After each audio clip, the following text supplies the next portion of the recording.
রহমান রাহিম উপস্থিত আজকে আমাদের শিয়ালুরির পূর্বপাড়া রাজেন্দ্রপুরের পশ্চিম এবং দক্ষিণ পাড়ার সকল মানুষের স্বতঃস্ফূর্ত ভালোবাসা এবং আন্তরিকতার কারণে দীর্ঘদিন আজকে 30 বছর যাবৎ আমাদের এই শিয়ালুরির পূর্বপাড়া এবং রাজেন্দ্রপুরের এই অংশের মানুষ এক প্রকারে গৃহবন্দী বললেও চলে।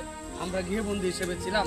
আল্লাহর অশেষ রহমতে আমাদের সকলের প্রচেষ্টা, শুধু আমাদের এই বিশেষ করে আমাদের এই মুরব্বীরা আব্দুল হক সাহেব এবং ফরিদ মুল্লা সত্তরকা, বিশেষ করে নাসির এবং কাসেম ভাই, পাশাপাশি আরিফ এবং অন্য আব্দুল হক, আমার চাচা বাসির এবং রমির, দেওয়াল আলী সর্দার, রঘু ভাই, মহিনুল ইসলাম, এই যে আরো অসংখ্য মানুষ, বিশেষ করে সেলিম এবং আমাদের মৌলানা শাহ আলম সাহ এবং ইলিয়াস সহ অসংখ্য মানুষ, আসিম সহ যারা আমরা অবস্থা, আবির ভাই এবং দুঃখু ভাই, ইব্রাহিম আসেনি এখানে, ইব্রাহিম, এরকম অসংখ্য মানুষের প্রচেষ্টা, একান্ত পরিশ্রমের কারণে আজকে আমরা রাস্তাটা কষ্টের বিনিময়ে করতে পেরেছি।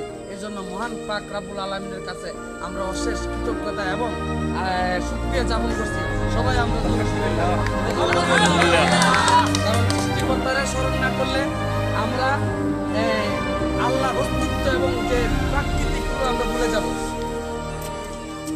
পরবর্তী হইল আসলে এই যে একজন কথা বলছেন এদিকে জুয়েল খা, তারও স্বতঃস্ফূর্ত সমর্থন আমাদের প্রতি ছিল, আমাদের প্রতি এত সমর্থন ছিল যার কারণে আমরা এই রাস্তাটা সম্ভব হয়েছে।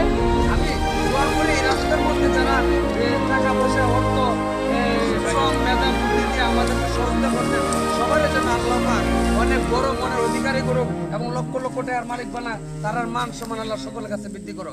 আর যারা বিরোধিতা করছে তাদেরকে আল্লাহ হেদায়েত দেন, আর হেদায়েত না থাকলে তাদেরকে ধ্বংস করে দাও। আমরা সকলে হেদায়েত চাই এবং সুন্দরভাবে চলতে। আমরা সকলে প্রবাসী, আমাদের মহল্লার অনেক ছেলেমেয়েরা প্রবাসী আছে, তাদের জন্য আমরা মন খুললে আল্লাহ রাব্বুল আলামিনের কাছে দোয়া করি।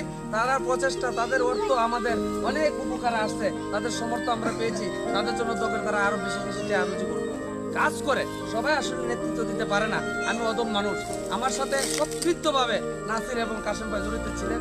আমরা অনেক প্রত্যেকটা মানুষের পরিশ্রমের মধ্যে আজকে আর একটু ব্যতিক্রম, মানে একটু বেশি পরিশ্রম করতে না। আমি মধ্যে এই রাস্তা নিয়ে অসুস্থ হয়েছিলাম, দীর্ঘদিন আমি হাসপাতালে চিকিৎসাধীন ছিলাম। আমার সকলে আমার জন্য দোয়া করছে, আমিও সকলের জন্য দোয়া করি।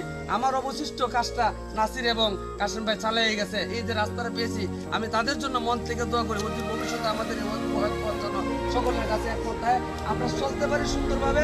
আর সবার কাছে আমার একটি দাবি, রাস্তা যে যেমন বেড়া দিবে, রাস্তার বাইরে কোনো লোক বেড়া দিতে পারবে না। আর যদি রাস্তা বেড়া দেয়, আমরা এই রাস্তা বেড়া উল্টে ফেলা দিব।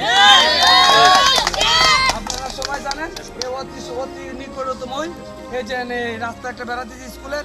আমাদের রহমান আলী সাহেব বলছেন, বীর মুক্তিযোদ্ধা রহমান আলী সাহেব বলছেন, আমাদের পিএজের বাবা, আমার সম্মানিত লোক, আওয়ামী লীগের সিনিয়র সহসভাপতি, উনি আমাদেরকে বলছেন যে এটা অতিরেই যাতে উনার শুভবুদ্ধি করে দিবে।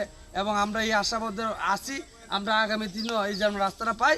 আর বিশেষ করে যদি না করে, আপনাদের রাজেন্দ্রপুর এবং শিয়ালুরি সকলের উদ্যোগে, সকলের প্রচেষ্টার মাধ্যমে আমরা এই রাস্তা ব্যবস্থা করব ইনশাল্লাহ। সবাইকে ধন্যবাদ। আর নাসির এবং কাসেম ভাই দুই কথা বলতে পারো, কারণ তোমাদের অনেক। সবাইকে ধন্যবাদ। আল্লাহ হাফেজ। সবার কাছে আমরা দোয়া প্রার্থনা করছি। ধন্যবাদ।